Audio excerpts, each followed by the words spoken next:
The crystal chandeliers cast elegant light across the ballroom as Adrian Cole stood at the front, watching his engagement party descend into chaos. At 35, he had built a software empire worth billions, but right now his sophisticated presentation system had crashed spectacularly, leaving 200 guests, investors, business partners, and society elite staring at a frozen screen.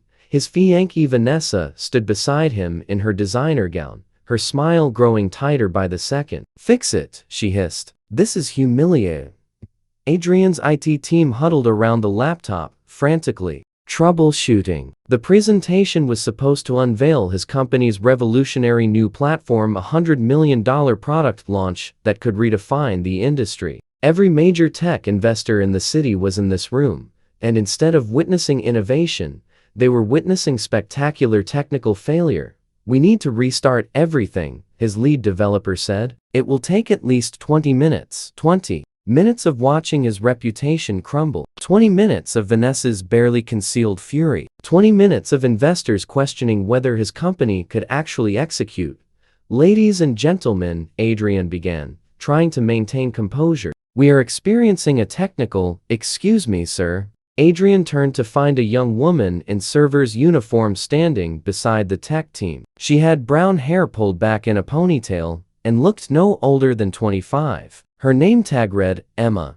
"I think I can fix it," she said quietly. One of Adrian's developers laughed. "This is enterprise-level software. Unless you have a degree in computer science." "I do," Emma interrupted calmly. "MIT. Actually. Now, can I look at the laptop, or do you want to wait 20 minutes and look incompetent?" In front of 200 people, Adrian stared at her for a shocked second, then made a decision. "Let her try." Emma slid into the chair, her fingers flying across the keyboard. The room had gone silent, everyone watching the server in her modest uniform working on a problem that had stumped a team of highly paid developers. 30 seconds later, the screen flickered. The presentation reappeared, perfectly functional. "You had a memory leak conflicting with your rendering engine," Emma explained, standing up. "Quick fix is to bypass the cache and run direct. Long term, you will want to rebuild that module, but this will get you through tonight." She handed Adrian a small piece of paper. "That is where the problem code is located. Your team should look at it Monday." Then she simply walked back toward the kitchen, leaving Adrian and his entire tech team staring after her. Adrian caught her arm gently. "Wait, what is your name?" "Emma Walsh, and I really need to get back to serving appetizers before I get fired."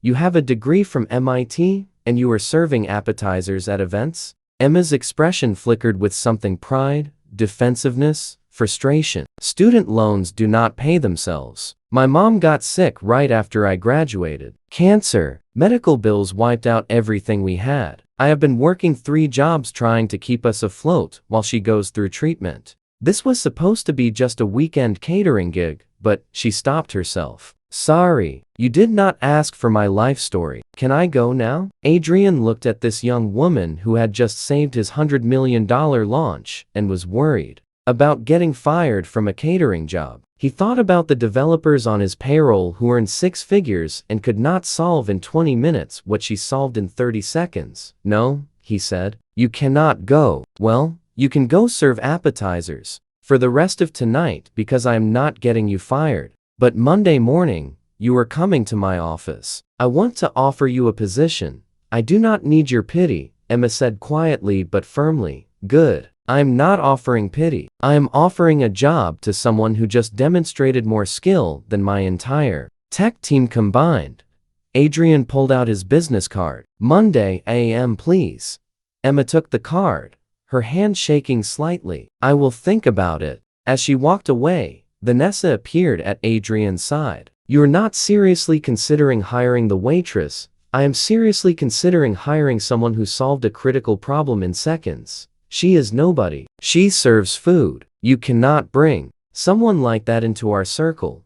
Adrian looked at his fiancée, hearing the disdain in her voice, and felt something shift inside him. "Our circle, or your circle?" The presentation continued successfully, but Adrian could not stop thinking. About Emma. About her matter-of-fact mention of medical bills and student loans and working 3 jobs. About how she had helped without being asked, fixed a problem that was not her responsibility, and then simply tried to return to serving appetizers. Monday morning, Emma appeared at his office, wearing jeans and a button-down shirt, clearly her best attempt at professional attire. "I almost did not come," she admitted. "I figured you made the offer because you were embarrassed, not because you meant it." "I meant it," Adrian said. "I want you on my development team. Starting salary is $200,000.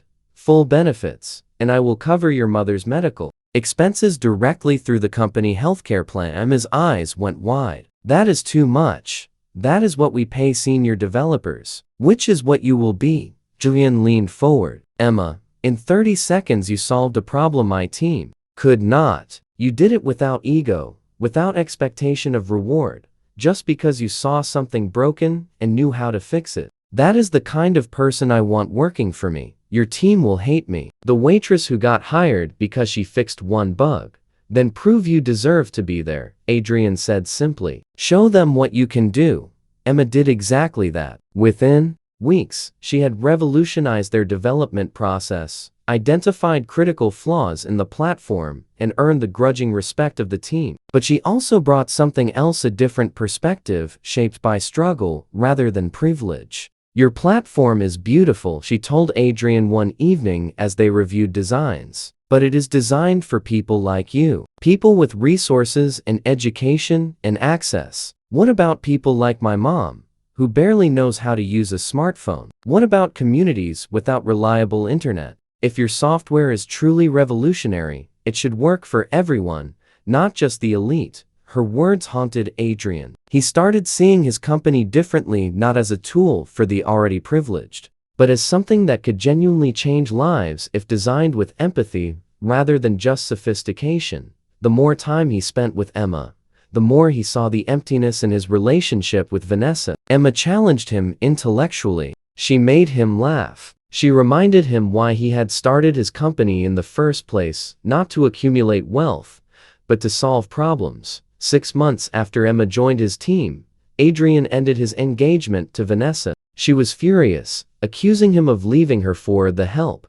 "I am leaving you because you valued appearances over substance," Adrian said. "Because you looked down on someone who has more intelligence and integrity in one finger than most people in our circle have in their entire bodies."